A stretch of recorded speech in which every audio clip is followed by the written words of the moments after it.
നിങ്ങളെല്ലാവരും വിചാരിക്കില്ല എന്താ ഈ തൊപ്പി ഇങ്ങനെ കിടന്ന് കാണിക്കുന്നത്. പക്ഷെ അത് വേറെ ഒന്നല്ല കേട്ടോ.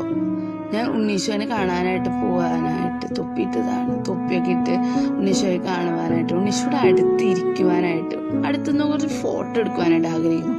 അപ്പം ഞാൻ അവിടെ ആദ്യം എടുത്തപ്പോൾ എനിക്ക് അത്ര തൃപ്തി വന്നില്ല. അപ്പം ഞാൻ ഈശോയുടെ അടുത്ത് പോയി ഇരുന്ന് ഫോട്ടോ എടുക്കാമെന്ന് വിചാരിച്ചു.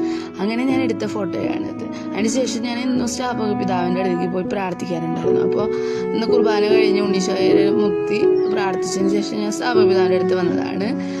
പ്രാർത്ഥിച്ചുകൊണ്ടിരിക്കുകയാണ് പിതാവിൻ്റെ അടുത്ത്. അതിനുശേഷം ഞാൻ പള്ളിയിൽ നിന്ന് ഇറങ്ങുകയാണ് പുറത്തേക്ക്. നല്ല മഞ്ഞുണ്ട്, കൊടും തണുപ്പാണ് കേട്ടോ ഗൈസ്. പുൽക്കൂട് കാണാൻ പോകുന്ന ഒരു ഇതാണ് ക്രിസ്മസ് സ്പെഷ്യൽ ചൊവ്വന്നൂർ ഇടവകയിലെ പുൽക്കൂട്. എന്ത് രസമല്ലേ കാണാൻ, അതിമനോഹരമായിട്ടുണ്ട്. ഞാൻ കുറച്ചു നേരം ആസ്വദിച്ചു.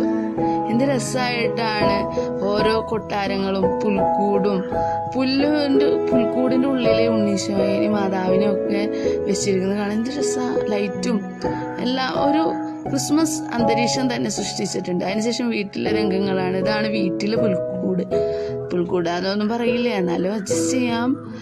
എങ്ങനെയുണ്ട് ഗായ്സ് എൻ്റെ പുൽക്കൂട്?